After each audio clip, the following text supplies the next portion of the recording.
భూలోకంలో ఎవరు ధన్యులు అనే అంశాన్ని మనకి దేవుడు జ్ఞాపకం చేస్తున్నాడు. భూలోకంలో ఎవరు ధన్యులు? మనం అనుకుంటాం పేదవారు, దరిద్రులు, రోగాలతో బాధపడేవారు, సమస్యలు ఉన్నవారు, అప్పులతో సతమతమయ్యేవారు వారి ధన్యకరమైన జీవితం కాదు, దరిద్రమైన జీవితం అనుకుంటాం. చెప్పాలి మీరు అనుకుంటాం. కానీ ఈ లోకంలో జీవిస్తే అలాంటి ధన్యకరమైన జీవితాన్ని జీవించాలి అనుకుంటాం. ఎవరి కోసం అనుకుంటాం? బాగా డబ్బున్న వారి జీవితాలు ధన్యకరమైన అనుకుంటాం, వాళ్ళకి ఏం కష్టం లేదనుకుంటాం కదా. నెక్స్ట్ ఒక ఎమ్మెల్యేగా ఉన్నవారి జీవితం చాలా ధన్యకరమైనది అనుకుంటాం. ప్రధానమంత్రి జీవితం కూడా చాలా ధన్యకరమైనది అనుకుంటాం. ముఖ్యమంత్రి గారి జీవితం కూడా ధన్యకరమైనది అనుకుంటాం. ఎందుకంటే వారు ఉన్నతమైన స్థానాలు, ఉన్నతమైన పదవులు, ఉన్నతమైన స్థితిగతులు ఉన్నాయి కాబట్టి అది ధన్యకరం అనుకుంటాం. దేవుని వాక్యం చదవలసిందే, దేవుని ఏళ్ళ భయభక్తులు కలిగి ఉన్నవాడు మాత్రమే ధన్యుడు. దేవుని స్తోత్రం. నిజంగా ముఖ్యమంత్రి గారు కానీ, ప్రధానమంత్రి కానీ, ఎమ్మెల్యే కానీ, ఎంపీ కానీ, ఆస్తున్న వారు కానీ వారు కూడా దేవుని ఏళ్ళ భయభక్తులు కలిగి ఉంటే వారు ధన్యులే. కానీ దేవుని ఏళ్ళ భయము భక్తి లేకపోతే ఎంత ఉన్నా సున్నా. దానివల్ల ఉన్నదాన్ని బట్టి శ్రమ, వేదన, దుఃఖము, కలహములు, పగ, ద్వేషం. సినీ నటుడు అనుభవం తెలుసు కదా. తండ్రి కొడుకులు మన ఇంట్లోనే చిన్న చిన్న ఇంట్లో జరుగుతుంది అనుకుంటారు. మీరు టీవీకి ఎక్కిపోయారు తెలుసా? మీకు సంగతులు వార్తలు తెలుసా? మోహన్ బాబు కొడుకు అయినారు మంచు కృష్ణ, మంచు మనోజ్ కదా. ఎన్నో యుద్ధాలు జరిగిన వరకు కూడా. కాబట్టి దేవుని సన్నిధానంలో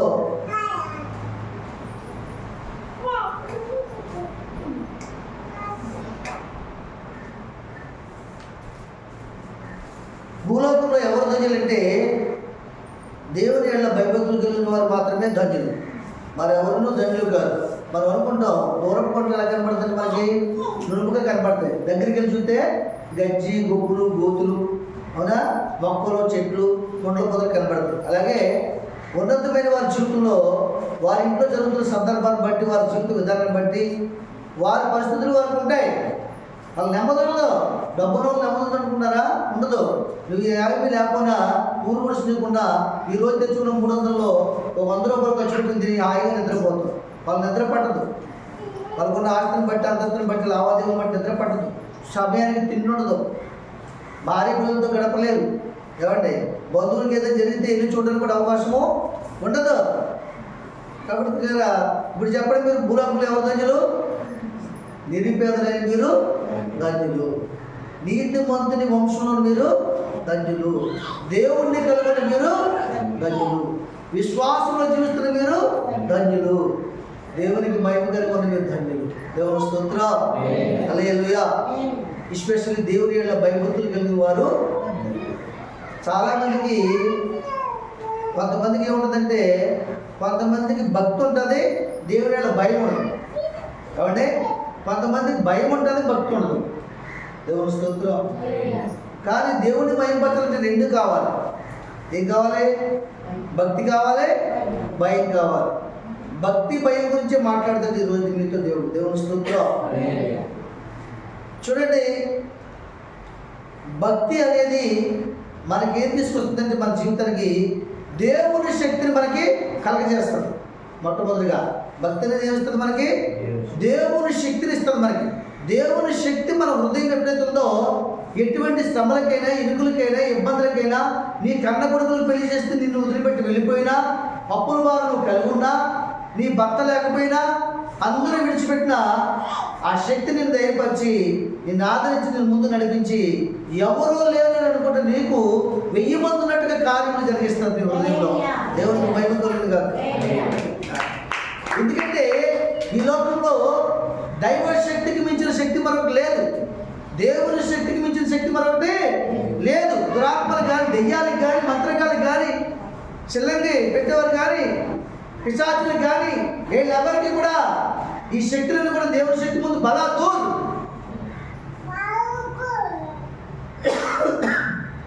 అవి గడగడ వణుకుచూ పారిపోతుంటాయి. ఏమవుతాయి? గడగడ వణుకుచు పారిపోతారు. దేవుని శక్తి అంత గొప్పది. కొంతమంది పైకి భక్తిగా కనిపిస్తారు కానీ దేవుని శక్తిని అనుభవించకుండా జీవిస్తారు. దానివల్ల భక్తి శూన్యం. పైకి భక్తిగా కనిపిస్తారు, చాలా భక్తిగా కనిపిస్తారు. అబ్బా ఎంత భక్తి అంటే ఈవిడగా చేయాలనుకుంటారు. కానీ వాళ్ళ హృదయ ఆలోచన బట్టి, వాళ్ళ హృదయ స్థితిగతులను బట్టి, వాళ్ళలో ఉన్న కోపాన్ని బట్టి, ఆవేశాన్ని బట్టి, ఆగ్రహాన్ని బట్టి, గర్వాన్ని బట్టి, ఏమంటే అసూయను బట్టి, ఇలాంటి గుణాలను బట్టి దేవుని శక్తి వాళ్ళ హృదయంలో నిలిచి ఉండదు. పైకి భక్తిగానే కనిపిస్తారు కానీ దేవుని దగ్గర శక్తిని పొందుకోలేదు. కారణం ఏంటంటే నిజమైన భక్తి వారు చేయట్లేదు.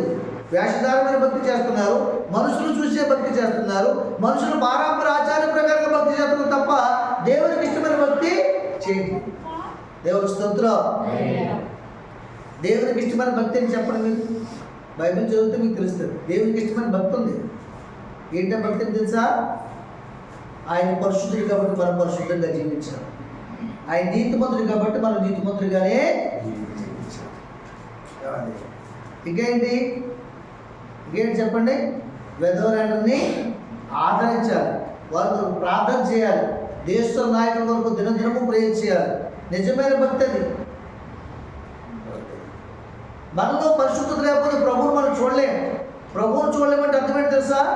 ఆయన డైరెక్ట్గా నువ్వు చూస్తావని, నీకు ఆయన కనబడతాడని కాదు. ఆకాశం పట్టజాలని దేవాది దేవుడు నీకు కనిపించడానికి నీలో అంత పరిశుద్ధత లేదు కనుక కనిపించదు ఆయన. మరి ఎక్కడ చూస్తావు నువ్వు? వాక్యంలో చూస్తావు, పరిశుద్ధ గ్రంథం చదివేటప్పుడు చూస్తావు, నీ జీవితంలో ఆయన కార్యం చేసినప్పుడు చూస్తావు. దైవ జీవితం ద్వారా దేవుడు మాట్లాడుతున్న ప్రభువు నువ్వు చూడాలి. ప్రభువును చూడాలంటే అర్థం ఏంటి? ఆయన ఒప్పుకున్నారు కదా, నేను ఇలా చేశాను అలా చేశాను, కానీ దానివల్ల అంతా శూన్యము. ఒకవేళ అలా మీరు చేసినట్లయితే, ప్రభువు నమ్ముకున్నట్టు కూడా వేషధారులు ఉన్నట్లయితే, నిజమైన భక్తి చేయకపోతే, దేవునికి ఇష్టమైన భక్తి చేయకపోతే నాకు వచ్చిన శిక్ష నీకు కూడా వస్తుంది. ప్రభువును చూడమంటే అర్థం ఏంటండి? ప్రభువు మీకు ఎక్కడ కనపడతాడు? మీరు గ్రంథాన్ని చదివేటప్పుడు వాక్యంలో కనపడతాడు. రెండోది, మందిరంలోకి వచ్చి దైవజనులతో మాట్లాడుతున్నప్పుడు పరిశుద్ధాత్మ దేవుడు మీకు కనపడతాడు. ఎలా కనపడతాడు చెప్పండి? అయినా నీలో ఉన్న పాపం తెలియజేస్తూ మాట్లాడుతున్నప్పుడు కనపడతాడు నీకు. అప్పుడు నువ్వు చూడాలి, నిజమే ప్రభువా. ఏం చూడప్పుడు? వాక్యాన్ని చూడాలి. నిజమే ప్రభువా, ఇంతవరకు కూడా ఈ పాపాన్ని నాలో ఉన్నదని చూసి నాకు చెప్పిన వారు ఎవరు లేదు నాయనా. నువ్వు చూసి చెప్పగలిగి నిన్ను చూసి జీవిస్తాను, నిన్ను కలిగి జీవిస్తాను. ఇదిగో తండ్రి, ఈ పాపాన్ని ఈ దినమని తీసివేసుకుంటున్నాను, ఈ అవినీతిని తీసివేసుకుంటున్నాను, ఈ అతిక్రమాన్ని తీసివేసుకుంటున్నాను, ఈ కపటమైన ఆలోచన విధానం తీసేసుకుంటానని నువ్వు నిబంధన చేసుకున్నప్పుడు అప్పుడు ప్రభువుని కనబడతాడు. దేవుని స్తోత్రం. అంతవరకు ప్రభువుని కనపడ్డు కాబట్టి ఆయన చెప్తాడు కదా, ఎందుకంటే భక్తి అనేది చాలా ప్రాముఖ్యం. కానీ ఆ భక్తిని చేయాలి, నిజముగా చేయాలి. ఆయన ఏమంటాడు? నాకు మొరపెట్టు వారందరికీ ఉత్తరం ఇస్తానండి. ఏమండి? నాకు మొరపెట్టుము, నీకు ఉత్తరం ఇస్తానండు. ఎలా ఇస్తాడంట? నిజముగా మొరపెట్టు వారికి, నేను సమీపంగా ఉంటాను, వారికి ఉత్తరం ఇస్తాను. చీయోను నుంచి వారి మొరవిని వారిని ఆదుకుంటున్నాను. నిజంగా మొరపెట్టాలి. అలాగే నిజంగా మొరపెట్టాలి, నిజమైన భక్తి చేయాలి, యథార్థమైన భక్తి చేయాలి. భక్తి అంటే ఎక్కడి నుంచి వస్తుంది చెప్పండి? క్రమంలోంచి వస్తుంది భక్తి, భయపడడంలోంచి వస్తుంది భక్తి. 11 గంటలకు ఆరాధన చెప్తే 12 గంటలకు వస్తే భక్తి కాదు అది. అందుకే దేవుని శక్తిని చూడలేకపోతున్నాను. అది భక్తా చెప్పండి? పోనీ భక్తి గురించి పక్కన పెడదాం. 11 గంటలకు ఉద్యోగానికి డ్యూటీకి రమ్మంటే 12 గంటలకు వెళ్తే డ్యూటీలో జాయిన్ చేసుకుంటాడా? ఏలు ముద్ర పడుతుంది అక్కడ?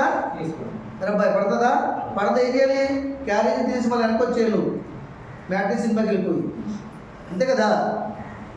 మరి అక్కడ ఒక మామూలు మానవుడు ఇచ్చిన పనులు సాగకపోతే దేవుని దగ్గర సాగుతుందా?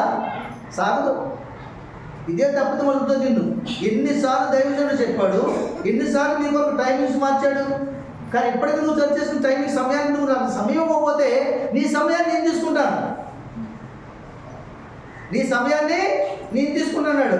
సమయం ఎవరి చేతిలో ఉంది చెప్పాలి మీరు. అమ్మా, సమయం ఎవరి చేతిలో ఉంది? నీ చేతిలో ఉందా? దేవుని చేతిలో ఉందా? దేవుని చేతిలో ఉంది కదా. ఏ సమయం అంటే ఏంటి? మన ఆయుష్కాలం. మన బ్రతుకు జీవితం, మన ప్రాణం ఆయన చేతిలో ఉన్నాయి లేవా? ఆయనకి సమయాన్ని నువ్వు దొంగిలిస్తుంటే నీ సమయాన్ని ఆయన కూడా వెనక్కి తీసుకుంటాడు. ఒకటంట వేలాది ఎకరాల్లో పంటలు పండించినంట, చక్కగా పండిందంట పంట. ఆ పంటను తొలగొట్టించాడు, పోగేశాడు, తీసుకొచ్చి పొట్లలోను ధాన్యపు గదుల్లోనూ అన్నింటిలో పోసాడంట. పోసి ఇక ఆ రాత్రి వెళ్ళి మంచం మీద పడుకున్నాడంట. పడుకుని బయట చూస్తాడంట, నా జీవితకాలం అంతా కూడా నా పిల్లల తదనంతరం సరిపడినటువంటి ధాన్యం నేను సమకూర్చుకున్నాను, ఇంకా నా ప్రాణానికి ఏమీ లోటు లేదంటాడంట. వింటున్నారా? ఏమన్నాడు? మాట చెప్పండి మీరు, వింటుందండి చెప్పండి. నా ప్రాణానికి ఏం లేదన్నాడు? ఊట చెప్పండి, లోటు చెప్పండి. మరి నా ప్రాణానికి ఏమి లోటు లేదనుకున్నాడంట. అయితే ప్రాణం ఎవరి చేతిలో ఉంది? దేవుని చేతిలో ఉంది. కాబట్టి దేవుడు అంటాడంట, వెర్రివాడా, వెర్రి ఆలోచన చేస్తున్నావు, సంపాదన వెర్రిలో ఎంత సంపాదించా కానీ ఇది నీ ప్రాణానికి తక్కువగా ఈ రాత్రి నీ ప్రాణాన్ని నేను అడుగుతున్నాను. తప్పకుండా దేవుని భయపడు కదా. మరి ఏమ్మా, ఈ రాత్రి నీ ప్రాణాన్ని అడుగుతున్నాడు. మరి దాని అంతా అనుభవిస్తాడా? కొన్ని పిల్లలు అనుభవిస్తారు, చూస్తాడా? లేదు కదా.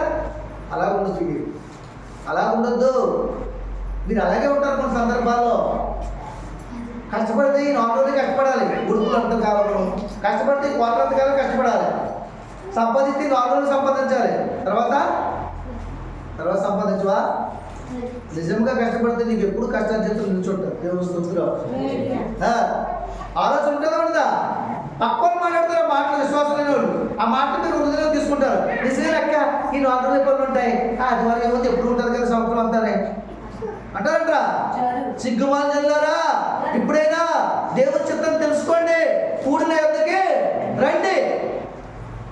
సిగ్గు లేదా మీకు? విశ్వాసం అయ్యండి. అన్యులతో కలిసి పనులకి వెళ్ళిపోవడం, దేవునాలను దొంగిలించి సిగ్గే కదా. ఒక స్త్రీకి ఒక భర్తల తర్వాత వేరొక పురుషులతో సినిమాకి వెళ్ళిపోతుంది, సిగ్గే కదా. చెప్పాలి మీరు అమ్మా. నీకు పురుషుడు ఇక్కడ, నీ దేవుడిని యేసున్నాడు, నీతో పాటు నీ కుటుంబాన్ని పెంచుతున్నాడు, పోషిస్తున్నాడు, నీ బిడ్డలు కార్యం చేశాడు, ఇల్లు కట్టించాడు. నువ్వు ఈ ఆదివారం వేరొక పురుషులతో పని చేయడానికి వెళ్ళిపోతున్నావు. అర్థం చేసుకోండి ఈ మాట. అవునా చెప్పండి. పోనీ నీకు ఒక భర్త ఉండి ఆ భర్త నీతో కాపురం చేయకుండా వేరొక స్త్రీతో సాంగత్యం కలుగుంటే నీకెంత బాధ? నువ్వు ఓర్చుకోగలవా? దేవుని సహాయం విడిచిపెట్టి మనుషుల సహవాసం కోరుకునేమో దుష్ట సాంగత్యం మంచి నటుడు పాడు చేస్తుంది. మంచి సాంగత్యం దుష్టత్వాన్ని విడిపించి దేవుని సన్నిధికి చేరుస్తుంది. తెలుసుకోండి ఇప్పటికైనా సరే. పోనీ ఇంత కష్టపడి నువ్వు సంపాదించింది ఏంటి చెప్పండి? ఇంత కష్టపడి సంపాదించింది ఏంటి మీరు చెప్పండి? ఏమడదు, శూన్యం. తర్వాత 3 రోజులు పోకపోతే ఈ సంపాదన అంతా కూడా టెస్టులకని, జెరాక్స్లకని, ఏంటికి బ్లడ్కని 45 రూపాయలు ట్యాబ్లెట్ వేయాలి. ఒక ట్యాబ్లెట్ వేస్తున్నాము. అలాగా వేస్తున్నామని చెప్పండి. నిజంగా చెప్తున్నాను, మీరు దేవుడికి సమయం ఇవ్వండి. మీకు ఆరోగ్యం బాగోపోతే అడగండి. వాక్యాన్ని హృదయంలో తీసుకోండి, దాని ప్రకారంగా జీవించండి. మీ ఎముకల శత్రువు, మీ శరీరానికి ఆరోగ్యం. ఆయన వాక్యం ఎక్కడికైతే తెలుసా? ఎక్కడికైతే తెలుసా మీకు? ఆయన వాక్యము భక్తులు చెప్తున్నాడు, గ్రంథంలో ఉంది. నీ వాక్యము ప్రాణాత్మ మూలుగు శరీరంలోకి వెళ్ళి వాటిని బలపరుస్తుంది, వాటిని స్థిరపరుస్తుంది, శక్తిని బలంలో ఇస్తుంది. దేవునికి మహిమ కలుగునుగా. ఎన్ని సంవత్సరాలు నువ్వు ఆలోచన కొట్టేసి వెళ్ళిపోతావు? ఎన్ని సంవత్సరాలు ఉపవాసం జీవిస్తావు చెప్పండి ఒకసారి మీరు? ఎన్ని సంవత్సరాలు క్రమంలోనే ఆరాధన? భక్తిలో ఉన్నవాడు, పెద్దగా ఉండేవాడు, ఒకరి చేత మర్యాదగా పిలువబడేవాడు సంఘంలో, అతను కూడా భక్తి కొట్టేసి, ఒక స్త్రీ ప్రార్థన పరులైంది, ఆమె ప్రార్థన అందరి కొరకు చేస్తూ అతను కూడా ఆమె కూడా ఎక్కడ చేస్తే ఇక్కడ మనుషులుగా తల ఎత్తుకోపోదామేమో కానీ దేవుని దగ్గర తల దించుకుంటావు. దించుకున్న క్షమించిన ఆయన ఆల్రెడీ నిన్ను అన్ని క్షమించి ఈ మార్గంలో తీసుకొచ్చాడు.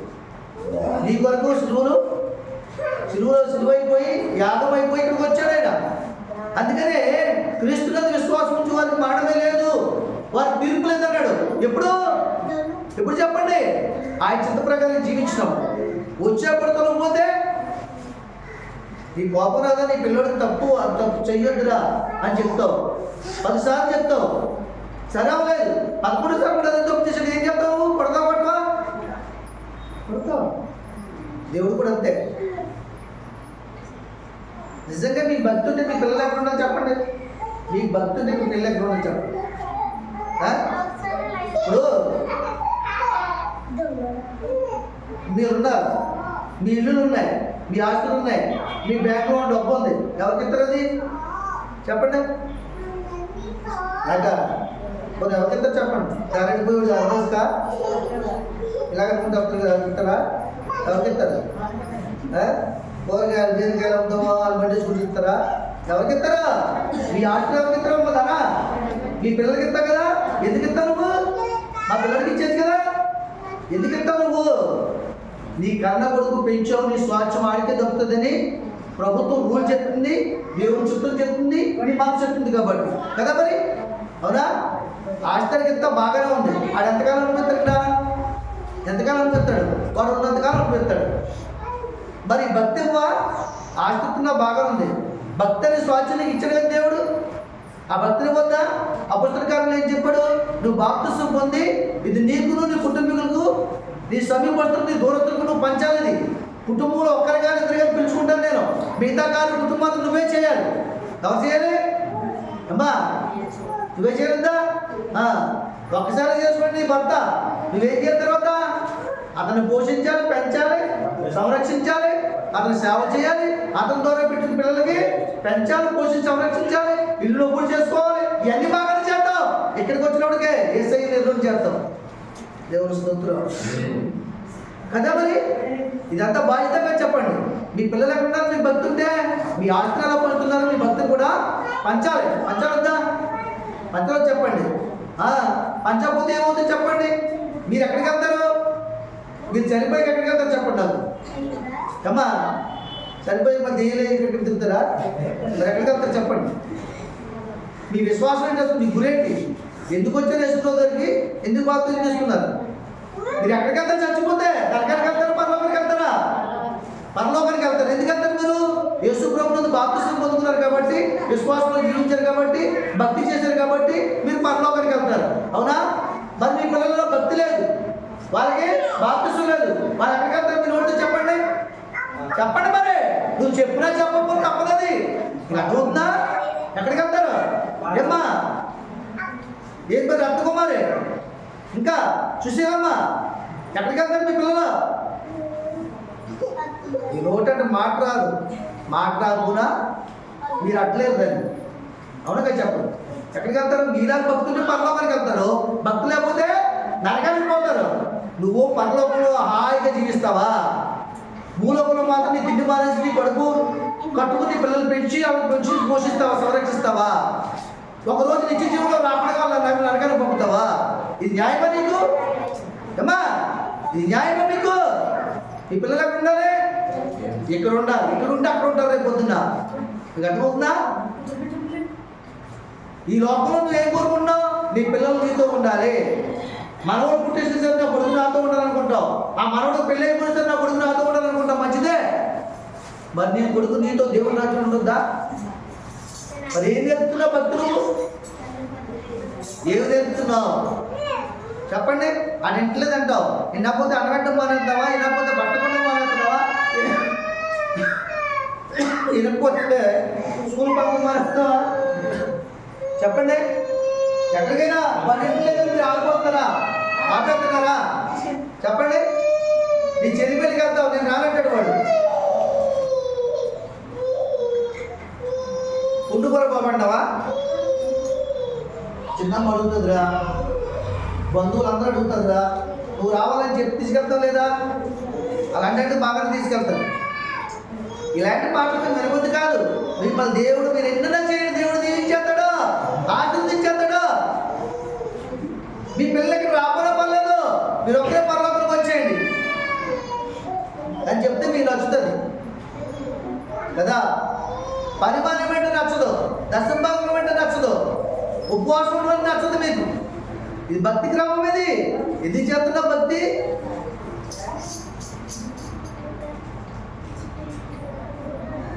భక్తి చేసేలా చేయాలి, దేవునికి మహిమకరంగా చేయాలి. ప్రాణం పోతే ఆయన కోసం పోవాలి, ప్రాణం ఉంటే ఆయన కోసమే ఉండాలి. అలాగే భక్తి చేయాలి.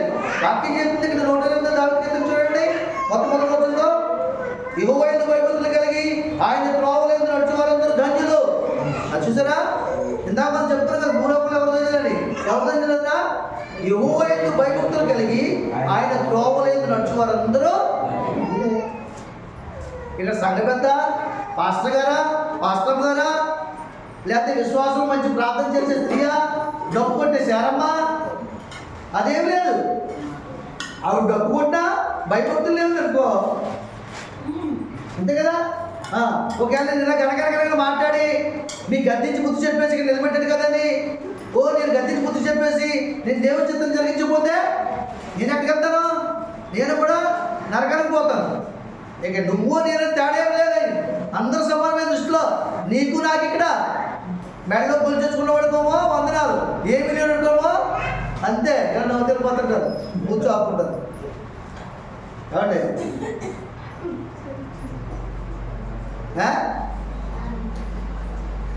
కాబట్టి పిల్లగా యెహోవా యందు భయము భక్తి ఏం చేస్తుంది? నీకు ఏం చేస్తుంది? ఆ భయము భక్తి దేవుని శక్తిని కలగజేస్తుంది. దేవుని శక్తి భక్తులు ఎలా చూస్తే తెలుసా మీకు? శద్రాకు మేషకు అబేద్నెగోలు వాళ్ళు చేసిన భక్తిని బట్టి దేవుని శక్తిని అగ్నిగుండంలో చూపించారు ఈ ప్రపంచానికి. చూపించారు లేదా? చెప్పడం నేను భయపరచండి. దేవుని శక్తి దానియేలు ఎక్కడ చూశాడు? దేవుని శక్తిని సింహాసనంలో చూశాడా లేదా? సింహాలు, ఆకలితో ఉన్న సింహాలు నోరు నుంచి దేవుడు అభ్యసకుడిగా ఉండి ఆవిడ నిద్ర కూర్చారు దానియేలుని. దేవుని స్తోత్రం. ఇశ్రాయేలు ప్రజలు దేవుని శక్తిని ఎక్కడ చూస్తారు? ఇశ్రాయేలు ప్రజలు దేవుని శక్తిని ఎక్కడ చూస్తారు? ఐగుప్తుని చూస్తున్నప్పుడు ఎర్ర సముద్రంలో చూశారు. సముద్రం రెండు పాయలైపోయింది, 6 నేల చేసింది, ఆ త్రోవలో నడిచేవారు. వాళ్ళు బయటికి వెళ్ళిన తర్వాత సముద్రము మూయబడింది. ఐగుప్తు ప్రజలందరూ సైన్యమంతా కూడా చనిపోయారు. దేవుని స్తోత్రం.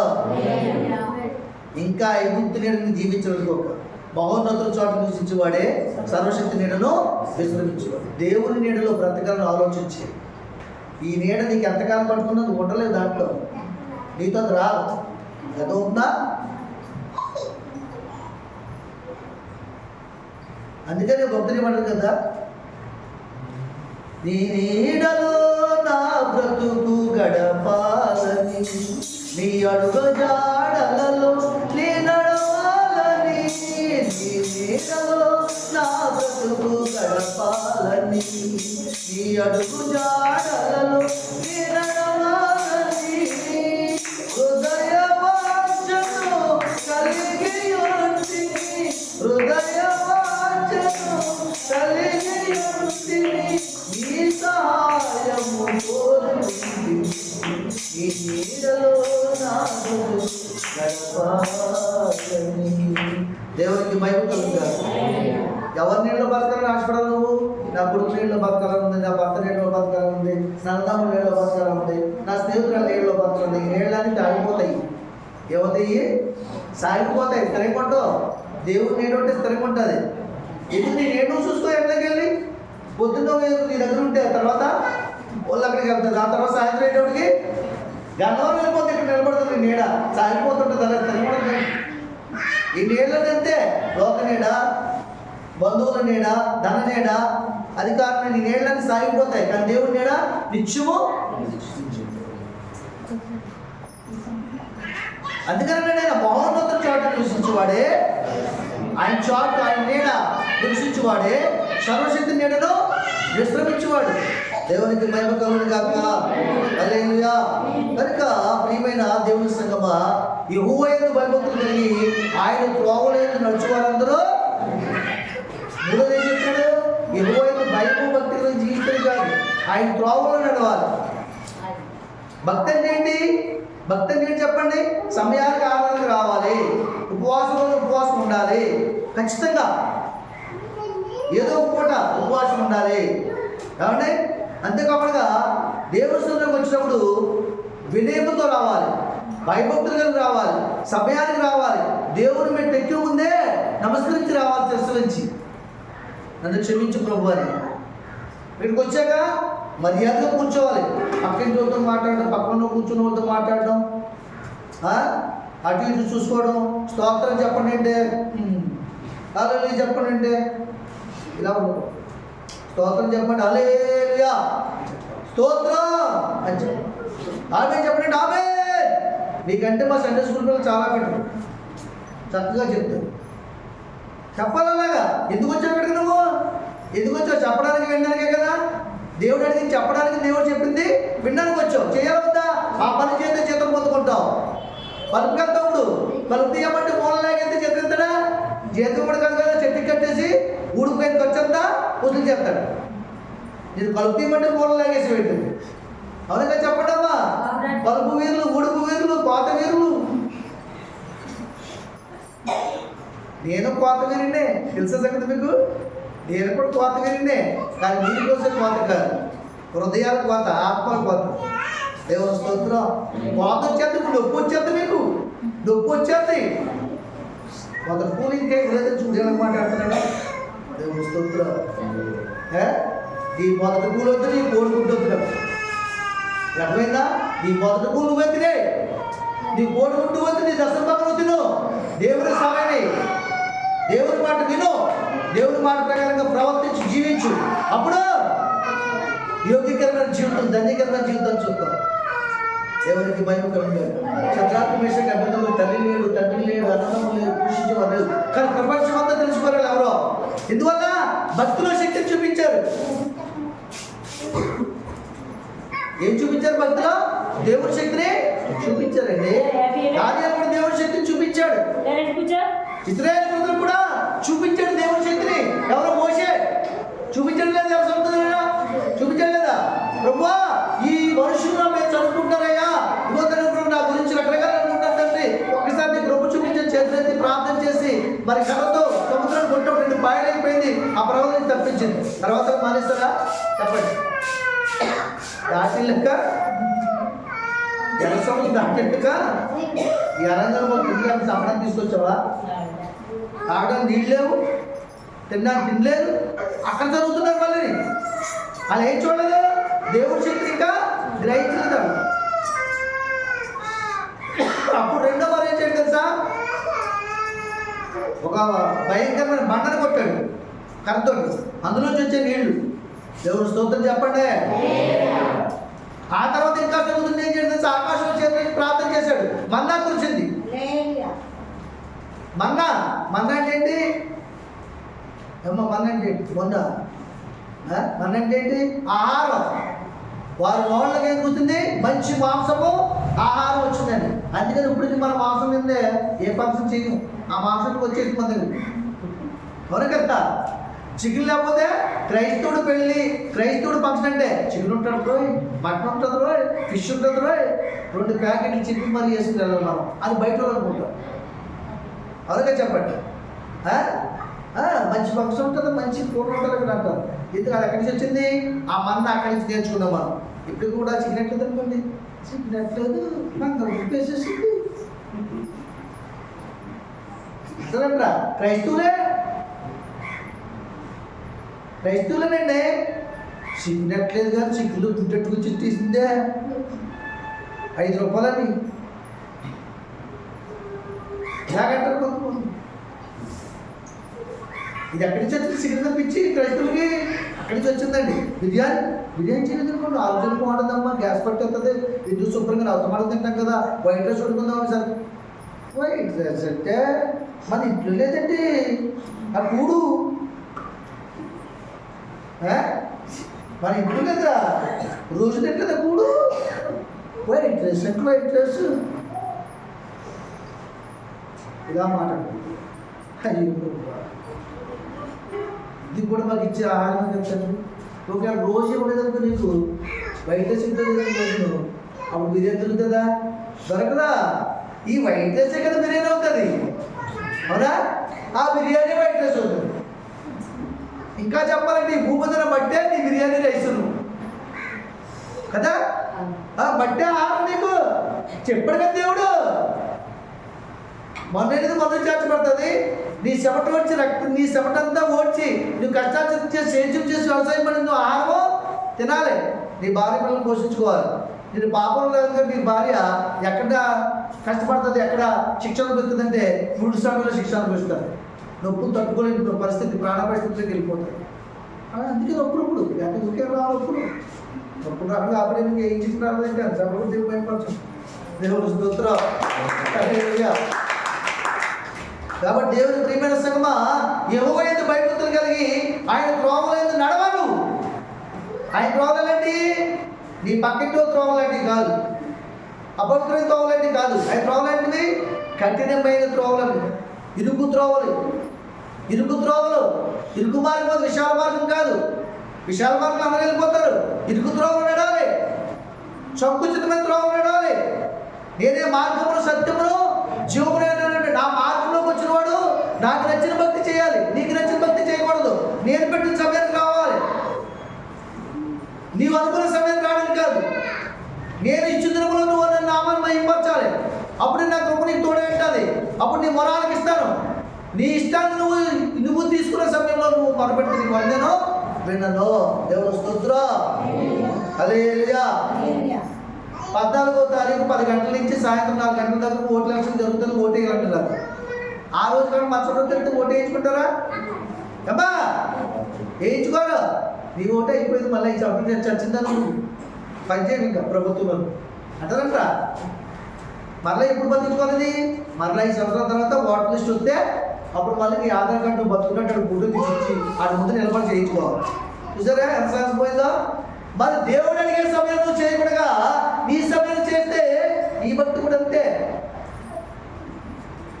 భక్తి అంటే నిజంగా చెప్తానండి నేను, వాళ్ళు చేసినట్టు మన వాళ్ళు ఎవరు భక్తి చేయరు. అందులో చెప్తారు మళ్ళీ ఆ భక్తుల చెప్తానికి వచ్చాక దేవుడు క్షేమమయుడు, క్షమించేవాడు ప్రేమమయుడు అని చెప్పేసి వీళ్ళ ఇష్టానికి వెళ్ళి జీవిస్తారు. వాళ్ళు వ్రతంలో కూర్చున్నారంటే పొద్దున్న 9 గంటలకి, రాత్రి 9 గంటలు లేకపోతే లేస్తారు కూర్చుంటారు. ఈ లోపల ఏమొచ్చినంత సంగతి అంత భక్తి చేస్తారు చేయరా? మనం ఏం చేస్తున్నా? 5 కుర్చీలు ఇచ్చాడు దేవుడు, కూర్చోడు సాపలు ఇచ్చాడు. ఏమంటే శుక్రవారం విదేశీ వారు వస్తున్నారు కొంతమంది, వేడి అన్నం చేపల పూలు చేసి ఏం చేయాలి? భక్తి మనం ఇల్లాక ఆహారం జీవాహారం తిన్నాక అప్పుడు మనం ఆహారం తిన్నాం. మేము అలాగే ఎప్పుడు తింటాలేదని వాళ్ళు అప్పుడు చేయొస్తాను. ఇంకా విచిత్రంగా కనబడుతుంది ఈ మాట. చేయి తింటే చిత్రంగా కనబడుతుంది. ఎంత అవుతుందా?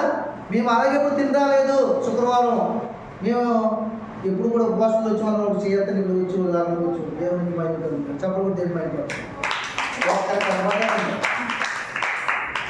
ఈ 30 మందిలో అలాగే అప్పుడు కనపడతాం. మనం చేసే బట్టి వాళ్ళే దేవుడి దగ్గర తిరుగుతాం. దేవుడి స్తోత్రం. హల్లెలూయా.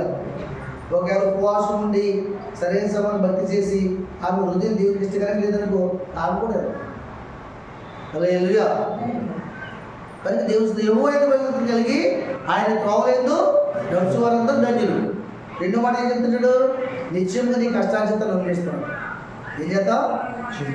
నిత్యముగా నీ కష్టార్జితం నువ్వు అనుభవించు. నువ్వు ధన్యుడు, నీకు మేలు కలుగును, దేవునికి మహిమ కలుగును కాక. ఇప్పుడు మనం ఏది కలగాల కీడు కలగాల? చెప్పండి, అదే చెప్పండి అమ్మా. మా కీడు కలగాలి ఆమెనంటాడు దేవుడు కదా. మనం మేలు కలగాల కీడు కలగాల? మేలు కలగాలంటే ఏం చేయాలి? ఆయన ఇలా భయభక్తులుగా జీవించాలి. రెండోదే చెప్పండి, ఆయన చిత్తాన్ని జరిగించాలి. సమయానికి ఆనందం రావాలి. ప్రతి శుక్రవారం ఉపవాసం ఉండాలి, ప్రార్థన వినాలి. ప్రార్థన అయిన తర్వాత వెళ్ళి భోజనం చేయాలి. ప్రార్థన చేసుకుని వాక్యంతో మాట్లాడిందని ప్రార్థన చేసిన తర్వాత భోజనం చేయాలి. నీ పిల్లల కోసం రోజు సాయంత్రం రేయి మొదలుజామున 6 నుంచి 9 ప్రార్థన చేయాలి. చేతులెత్తి ప్రార్థన చేయాలి, చేతులు పట్టుకుని ప్రార్థన చేయాలి. నువ్వు ఎంత వాక్యాన్ని పిల్లలకు నేర్పించాలి. ఇదంతా భక్తి గ్రామం. ఎంత టైం మాకు ఎక్కడ ఉంటుందండి? ఏంటంటే మాకు క్లాస్ కూర్చుంటుంది. ఆ రేకులు నిండిపోతే లేకపోతే మొగల రేకులు దాని మీద కూర్చుంటాం మేము. ఇంకేంటి శుభ సంకల్పం ఇంకా పేర్లు కూడా తెలియవు. నేను ఎక్కడ చూస్తున్నా అనుకుంటారండి. మీరు చూసేవాళ్ళు ఉన్నారు, మీరు చూడవచ్చు. దేవుని స్తోత్రం. హల్లెలూయా. కనుక దేవుని స్థితిలో క్లియర్గా నిత్యంగా నీ కష్టార్జితాన్ని నేను అనుభవించుతాను. నిత్యంగా నీ కష్టార్జితాన్ని నువ్వు అనుభవిస్తావు లేదా అంటే నిత్యంగా సంవత్సరం కష్టమంతా నేను అనుభవిస్తున్నాను చేతులతో. ఏ డాక్టర్కి నేను ఇవ్వలేదు, ఏ వృద్ధికి ఇవ్వలేదు అన్నవాళ్ళు చేతులతో ఒక్కరు కూడా వస్తుంది. నిత్యంగా నీ చేతులు కష్టాలతో ఎవరు అనుభవించాలి? నీ ఆస్తిని పిల్లలు అనిపిస్తున్నారు, నీ చేతులు కష్టాలతో నువ్వు అనుభవించాలి. అవును కదండి. ఎప్పుడు అనిపిస్తావు? ఆయన భయము భక్తి కలిగి జీవిస్తే నీకు సంపూర్ణ ఆలోచన ఉంటుంది, అప్పుల నుంచి విడుదల ఉంటుంది, సమస్య నుంచి విడుదల ఉంటుంది. ఎవరికి నీ కష్టార్జితం కట్టవలసిన పని లేదు. అలా చేయాలంటే దేవుడు ఏం చేయాలి? నువ్వు నిజమైన భక్తి చేయాలి. ఆ సంపాదన కొంత దేవునికి ఇవ్వాలి. ఆయన చెప్పింది కృతజ్ఞతలు చెల్లించాలి. చెల్లించాలద్దా? ఏమంటే చెల్లించాలద్దా? హల్లెలూయా. అప్పుడు నిశ్చయంగా నీ చేతులు కష్టార్జితాన్ని నువ్వు అనుభవిస్తావు. లేదనుకో పనికి వెళ్ళి వస్తావు, 500 తెస్తావు, వచ్చినప్పుడు మనోడు కాచి కూర్చుంటాడు సారా గారి. ఎవడా ఎవరు చెప్పండి? నీ పనికి వెళ్ళి వస్తావు, నీకు కాచి కూర్చుంటాడు ఎవరో సారా గారి. ఎంత ఇచ్చగలిగి తీసుకుంటాడు. అందులో నమ్ముతావు, 100 రూపాయలు సరుకులు తెస్తాడు, 200 రూపాయలు ఉంచుకుంటాడు. దేవుని స్తోత్రం. పొద్దున్న వెళ్ళండి ఏ చేతులు మళ్ళీ మర్చిపోవడం, మళ్ళీ సాయంత్రం ఇదే కదా. ఏమవుతుంది? ఏదైనా అవసరం వస్తే మళ్ళీ అక్కడికో పరిగెట్టు. అది ప్రభు అని చెప్పి జరుగుతుందా లేదా? నా జీవితంలో కూడా నాకు రక్షణ లేనప్పుడు, రక్షణ తీసుకున్నప్పుడు కూడా చాలా సంవత్సరాలు అలా జరిగింది. అది వద్దండి, దాన్ని మార్చుకున్నప్పుడు దేవుడు ఆశీర్వదించాడు. హల్లెలూయా. ఎన్ని బాగా అయిపోతుంది తెలిసి కష్టార్జితం. ఒక మార్పులేని ఒక విశ్వాసి పనికలు వస్తే మందు కూడా దానికి కొంత, సిగరెట్ పెట్టి దానికి కొంత, పకోడీ కూడా దానికి కొంత, ఏమంటే మాంసం కూడా దానికి కొంత, అలా పంచుకుని వచ్చి యాభై ఉంటుంది పొద్దునికి. ఎందుకు? పిల్లలకి ఇడ్లీకి. మరి పొద్దున పనికి వెళ్ళకపోతే అంతే సంగతి. దేవుని స్తోత్రం. మరి ఇవన్నీ కూడా భయం భక్తుంటే మానుకుంటాం, అవన్నీ కూడా డబ్బులన్నీ కూడా ఇంటికి వస్తాయి. దేవుని స్తోత్రం. అటువంటి ఆరోగ్యం వాడవద్దు. నీ ఎప్పుడు చదువు శరీరానికి ఆరోగ్యం ఉంటుంది. నీ పిల్లలు భయభక్తులు పెంచుతావు, వాళ్ళు ఈ మాట వింటారు. దేవుని మాట విన్నప్పుడు, దేవుని మాటలు విన్నంత కాలం నీ పిల్లలు నీ మాట వినరు. నువ్వు దేవుని మాట వింటేనే నీ పిల్లలు నీ మాట వింటారు, నీ యజమానులు నీ మాట వింటాడు, నీ పొరుగు వాళ్ళు నీ మాట వింటారు, అందరూ వింటారు నీ మాట. దేవుని మాట వినడం అనేసి అందరూ నీ మాట వినాలనుకోవడం అది న్యాయమా? ఇదని చెప్పండి అమ్మా. అమ్మా, దేవుని మాట వినడం అనేసి నీ మాట అందరూ వినాలనుకోవడం అన్యాయమా?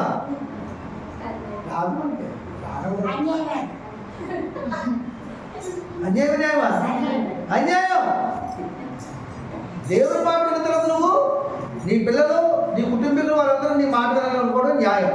దేవుని స్తోత్రం. హల్లెలూయా. కాబట్టి ఎవరైతే భయభక్తులు కలిగి ఆయన త్రోవలను నడుచువారందరూ నిత్యంగా నీ చేతుల కష్టార్జితాన్ని అనుభవించదు. అదేండి, నిత్యంగా నీ చేతుల కష్టార్జితాన్ని నువ్వు అనుభవించదు. ధన్యుడవు, నీకు మేలు. ఎస్, నేనున్నాను, నా కష్టార్జితాన్ని నేను అనుభవిస్తాను. ఎప్పుడు? ఆయన భయభక్తులతో జీవిస్తాను. లేకపోతే కొంత వారికి, వీరికి, వడ్డీలకి, సీట్లకి, గాడికి, బాధపడుతుంది. పోతుందండి. మీరు కూడా అంతే. కానీ నేను అదే కోరుకున్నాను, ప్రభువా, ఒక సంవత్సరంలో నా కష్టార్జితం ఒక పైసా కూడా ఒకరికి కట్టడానికి వీల్లేదు. నా పిల్లలకు పోకపోతే వాళ్ళకి ఇవ్వాలి, వాళ్ళని కన్నానికి ఇచ్చిన కాబట్టి. నీ సంఘానికి ఖర్చు పెట్టండి, నీ చిత్తం జరిగించారు. ప్రార్థన చేసుకోండి, దేవుడు కార్యం చేస్తాడు. ముందు మీరు ఆరాధన సమయం ఇవ్వండి, సమయానికి రండి ఆరాధనకి. వచ్చిన తర్వాత వాక్యం వినండి, విన్నదాని ప్రకారం ప్రవర్తించండి. మీ జీవితంలో కార్యం జరుగుతుంటాడు. దేవుడు స్తోత్రం. హల్లెలూయా. కృతజ్ఞత కలిగి ఉండాలి. వారంత మంది కాచి కాపాడు దేవుడు. వారం పరికరాలను ఇచ్చాడు ఛాన్స్. ఒకసారి ఆయన కృప ఆయనకి వెళ్ళిందనుకో, కాళ్ళు చేతులు లాగైతే మొనట్లేవు. మరే అలాగే చెప్పండి, మోనట్లేవు, పోత పోయి లేవు. వాత పోయి చేయబోసుకుంటాం. 6 రోజులు ఇంటికాడ ఉంటాం. ట్రీట్మెంట్ డాక్టర్ మా దగ్గరికి వెళ్తాం. ఆయన 12 రోజులు ట్రీట్మెంట్ చేస్తాం. ఈ పరిహార పథకంతో ఇది కూడా వెళ్ళిపోతారు. రెండు దేవుడు స్తోత్రం. సరే 2 చెల్లించవలసి వస్తుంది అక్కడ. ఆ వచ్చిన తర్వాత సరుపు ఆ కోసుకున్నాక ఏం తినకూడదు. శనగపెట్టి చిన్ని తినకూడదు, ఏది తినకూడదు. ఎంత బాధ. హల్లెలూయా. నిత్యముగా నీ చేతులు కష్టాలు అనిపించాడు. నువ్వు దంజును, నీకు మేలు కలుగు. ఆ మేలు కలిగినప్పుడు ఎలా ఉంటుందంటే, మేలు ఎలా ఉంటుందంటే నిజంగా ఏమి లేకుండా తృప్తిగా ఉంటావు. ఏమండి, అన్నీ కలిగి ఉంటావు. ఏ రోజు కావాలంటే రోజు దేవుడు ఇస్తాడు. తప్పకుండా దేవుడు మైపరచండి. ఫస్ట్ టైం వస్తుంది 15,000 రూపాయలు నేను కట్టాలంటే 15,000 రూపాయలు కూడా 11:45 నిమిషాలు వస్తాయి నాకు చేతులు. తప్పకుండా దేవుడు మైపరచండి. అప్పు చేయడం మానేది. అర్థమవుతుందా? అప్పు కాదు, నా కష్టార్జితం. చెప్పకుండా దేవుడు మైపరచండి.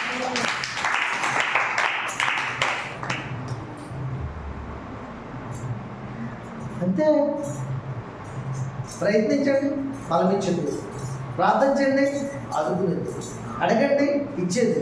తట్టండి, తీసేది. కలుపు. ప్రేమించండి, అధికంగా ప్రేమించద్దు.